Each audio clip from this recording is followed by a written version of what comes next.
नमस्कार, मैं श्रेया यादव। आप देख रहे हैं वाराणसी के आदि प्राचीन श्री संकट मोचन संगीत समारोह से क्लाउन टाइम्स के विशेष coverage.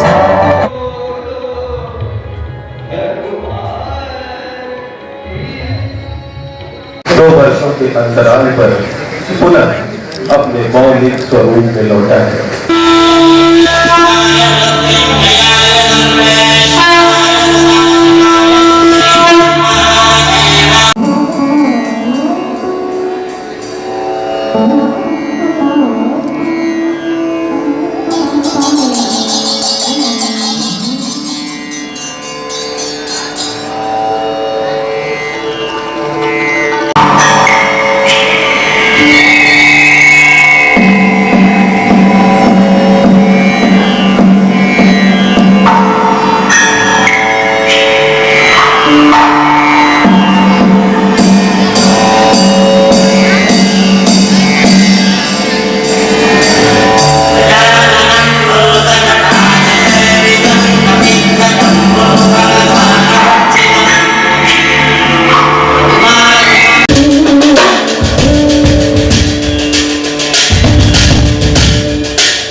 program played with you, Rajesh, and I play after 2.5 years. After this COVID, all we were stuck. Everyone had a big, huge problems, and we have come out everything and be strong. And God is there, and we'll continue come and do the seva in Shankar Mohan Festival. And thank you playing in Varanasi. I really enjoy, and I love Varanasi. 2 साल के corona के gap के बाद आज live performance देकर के आपको कैसा लगा संकट मोचन में? It's always pleasure to be on stage than sitting online. So it's entirely different energy to be on stage. It's especially live music. So live music always should happen. Hamesha it should continue happening by Hanuman Ji's kripa. It will happen. संकट मोचन मंदिर के महंत professor Vishwambharnath मिश्र महाराज जी, 2 वर्षों के लंबे अंतराल के बाद live performance हो रहा है संकट मोचन में। तो संकट मोचन हनुमान जी की कृपा है कि 2 वर्ष बाद सब लोग मिल रहे हैं और हम सबके चेहरे पे खुशी भी देख रहे हैं। और कहीं न कहीं से लोग ट्रामेटिक कंडीशन में थे और जो पिछले बार रिस्पांस रहा है वो करीब 13 लाख से ऊपर का रहा है। तो इतनी कनेक्टिविटी थी, तो इस बार हम लोगों ने तय किया कि ऑफलाइन तो होगा लेकिन फेसबुक लाइव भी हम लोग चलाते रहेंगे साथ में, क्योंकि हम नहीं चाहते हैं कि कोई इससे वंचित हो। और ये तो हनुमान जी की कृपा वर्षा है, संगीत के माध्यम से सब बड़े आर्टिस्ट भगवान के श्री चरणों में अपनी संगीत की सेवा अर्पित कर रहे हैं और हम लोग भी उससे लाभान्वित हो रहे हैं। तो ये चलेगा, इसकी निरंतरता रहेगी। और ये तो 99वां वर्ष है और अगले वर्ष 100 वर्ष होने जा रहा है, तो उसके लिए भी हम लोग अभी से तैयारी शुरू की है।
इस वक्त हमारे साथ हैं विश्वमोहन भट्ट जी। पहले तो क्लाउन टाइम्स में आपका स्वागत है। 2 साल के कोरोना काल के लंबे अंतराल के बाद आज संकट मोचन में आपका लाइव परफॉर्मेंस होने जा रहा है, क्या कहना चाहेंगे इस बारे में? जी, हम सभी बड़े ख़राब दौर से गुजरे ये कोरोना की वजह से, सारे देश में ही और विदेशों में भी। और जो ख़ासकर इसका जो इफ़ेक्ट हुआ वो म्यूज़िक कॉन्सर्ट्स के ऊपर बहुत हुआ, क्योंकि गैदरिंग के ऊपर बैन लग गया तो ये सारे कार्यक्रम बिल्कुल बंद हो गए इन दिनों। 2 साल से बहुत ही मुश्किल हुआ। हालांकि ऑनलाइन थोड़ा बहुत होता था, लेकिन ये जो माहौल है और ये जो लोग जो बैठ के यहाँ पे जो आनंद लेते हैं, और एक स्थान का भी फ़र्क पड़ता है कि जो दिव्य स्थान है, जो मंदिर है, जो ये हनुमान जी के प्रांगण में यहाँ पर बैठ के हमको ऐसा लगता है कि हम आराधना कर रहे हैं, हाज़िरी दे रहे हैं, और उसमें एक सात्विक वातावरण यहाँ पर हमको मिलता है। तो ये एक अलग इसका महत्व होता है। यहाँ पर परफॉर्म करना एक अपने आप में अलग अनुभूति होती है। सभी कलाकार, मैं समझता हूँ, यहाँ अपना कार्यक्रम प्रस्तुत करने के लिए लालायित रहते हैं, और आज हमारी हाज़िरी यहाँ पर है। बहुत बहुत हम लोग शुक्रगुजार हैं कि हमारा यहाँ पे प्रोग्राम हुआ है। जय श्री राम। महाराज जी, इस कोरोना काल में कई बड़े कलाकारों को संगीत जगत ने खो दिया है, उनके बारे में आप क्या कहना चाहेंगे? इस कोरोना काल में हमारे जो कुछ आर्टिस्ट बहुत ही अच्छे चले गए। बहुत दुख की बात है। मतलब विश्वास ही नहीं होता है कि पंडित राजन मिश्रा जी हमारे बीच में नहीं है, उधर कलकत्ते में शुभंकर बनर्जी नहीं है, देवू चौधरी, ये सभी लोग, मतलब बड़े बड़े अच्छे अच्छे लोग को हमने खो दिया। आनंद गोपाल बंदोपाध्याय तबला प्लेयर, और भी बहुत अच्छे अच्छे कलाकार इसमें मतलब बीमारी से नहीं उबर पाए। बहुत ही दुख की बात है। उनको इतना मिस करते हैं हम। बहुत बड़ा नुकसान, मैं समझता हूँ देश को बहुत बड़ी क्षति हुई है इस कोरोना की वजह से, और कला जगत को। इस वक्त हमारे साथ हैं सलील विश्वमोहन भट्ट। ये सलील जी, ये सात्विक वीणा क्या है? देखिए, मेरे गुरु पद्म विभूषण पंडित विश्वमोहन भट्ट, ग्रैमी अवार्ड विजेता, उनका क्रिएशन है मोहन वीणा, और उसी से प्रेरित होकर मैंने सात्विक वीणा की रचना करी। सात्विक वीणा में 20 तार होते हैं कुल, और 12 तरवे हैं, और बाकी 8 मुख्य तार हैं। और ये वीणा जो है मैंने करीब 24 वर्ष पहले बनाई, और ये प्राचीन पौराणिक वीणा की इसमें शेप डिज़ाइन आती है अग्रभाग में, और जो इसका दूसरा पिछला भाग है वो गिटार जैसा मॉडर्न उसमें वो लगता है। तो ये मोहन वीणा और मेरे गुरुजी द्वारा बनाई गई विश्व वीणा, उन सब के ही प्रेरणा पाके मैंने ये वीणा बनाई है। मेरे गुरुजी ने 3 वीणा बनाई हैं एक्चुअली, मोहन वीणा, विश्व वीणा और हंस वीणा। तीनों वीणाओं का इनका क्रेडिट है। और क्योंकि उन्होंने मुझे भी बनाया, उन्होंने ही, तो मेरे ख्याल से ये भी सब वीणा उन्हीं की मानी जाएगी। तो ये है सात्विक वीणा। तो घर में ये वीणा की त्रिवेणी है, ये कौर वीणा है। तो शास्त्रीय संगीत को जितना आगे बढ़ा सकें, जितना आगे उसका प्रचार प्रसार कर सकें, और संकट मोचन वाराणसी का ये 99वां वर्ष, ये अपने आप में एक बहुत बड़ी बात है। और अगले वर्ष कितनी धूमधाम होने वाली है, बजरंगबली की कृपा से 99 वर्षों का ये सफ़र 100 वर्षों में आगे बढ़ने वाला है। तो ये उसी की तैयारियां हो रही हैं। 2 साल के इस पैंडेमिक के पश्चात आप देख रहे हैं लोगों में इतना उत्साह है, अति उत्साह है। लोग सड़कों पर निकल पड़े हैं, लोग म्यूज़िक के संगीत के समारोह में अपनी प्रेजेंस बता रहे हैं। हज़ारों की तादाद में लोग आ रहे हैं, चाहे वो स्टेडियम हो, चाहे वो हॉल हो, चाहे सिनेमा हॉल हो, चाहे शास्त्रीय संगीत के कोई भी आयोजन हो, उसमें श्रोता अपनी बढ़ चढ़ के अपनी प्रेजेंस बता रहे हैं। तो ये बहुत अच्छा शगुन है और हम चाहते हैं कि ऐसे ही ये श्रोताओं की संख्या दिन दुगनी और रात 100 गुनी बढ़ती रहे। क्लाउन टाइम से बातचीत करने के लिए आपका बहुत बहुत धन्यवाद। धन्यवाद।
क्लाउन टाइम्स की खबरों को आगे भी देखने के लिए चैनल को लाइक करें, सब्सक्राइब करें, घंटी को जरूर दबाएं। क्लाउन टाइम्स की खबरों को फेसबुक पेज पर देखने के लिए पेज को लाइक